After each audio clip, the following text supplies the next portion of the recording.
નમસ્કાર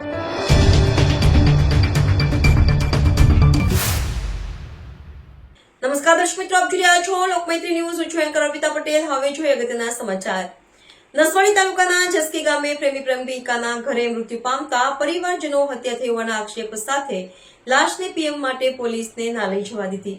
છોટાઉદેપુર જિલ્લાના નસવાડી તાલુકાના જસકી ગામમાં રહેતા છત્રસિંહ સવદભાઈ ભીલ ઉંમર વર્ષ 44 પરણિત છે. તેના પરિવારમાં 3 બાળકો છે. તેઓ મોડી રાત્રે તેની પ્રેમિકાને મળવા માટે ગયો હતો.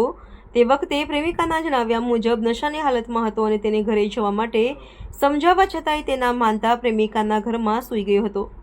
પ્રેમિકાનું કહેવું છે કે હાર્ટ એટેકથી મોત થયું છે, જ્યારે પરિવારજનોનો આક્ષેપ છે કે હત્યા થઈ છે અને જ્યાં સુધી પોલીસ નિષ્પક્ષ તપાસ નહીં કરે ત્યાં સુધી લાશ ઉઠાવવા દેવામાં નહીં આવે, જેને લઈને પોલીસ પણ મૂંઝવણમાં મુકાઈ છે.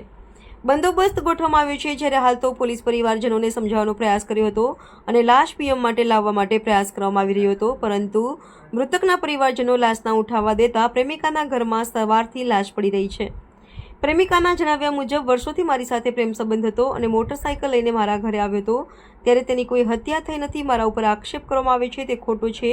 હાલ તો આ મૃતકની લાશ ઘરમાં પડી રહી છે. Reporter Rafiq Ganiwala, Lokmaitri news, Chhota Udepur. અમારે પ્રેમ સંબંધ છે. કેટલા વર્ષથી? બહુ વર્ષથી આટલો છોકરો હતો ટાહનો છે. તો તમારો પ્રેમ સંબંધ હતો? તો એ લોકો ગામ જાણે સાહેબ ઘરવાળા કહે છે કે તમે મોન નાખ્યો એમ કહે છે. તો તમે કશું નહીં કર્યું? ત્યાં મને બોલવા જ દી આવે ને અહીંયા લાશ નહીં લીધતા શું કહે છે? લાશ નહીં ઉઠાવવાના એમ. એને બી સાંઈ ભેગી મેલ દેવાની એમ. એને હંગાવે એટલે એને સાંઈ ભેગી હંગોત દેવાની એવું બોલે છે.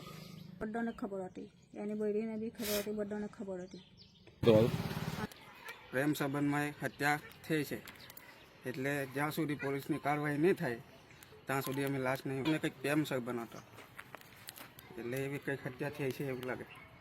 સતીશભાઈ સવરભાઈ. અને કેટલા વર્ષથી પ્રેમ સંબંધ હતો? લગભગ 3, 4, 5 વર્ષ પ્રેમ સંબંધ ચાલતો હતો. જ્યાં સુધી પોલીસની કાર્યવાહી નહીં થાય ત્યાં સુધી લાશ ઉઠાવવાના નહીં. શું નામ તમારું? અશ્વિન. લોકમૈત્રી ન્યૂઝ સાથે જોડાયેલા રહેવા અમારા યુટ્યુબ ચેનલને સબસ્ક્રાઇબ કરી ફેસબુક અને ઇન્સ્ટાગ્રામ પેજને લાઇક અને શેર કરો.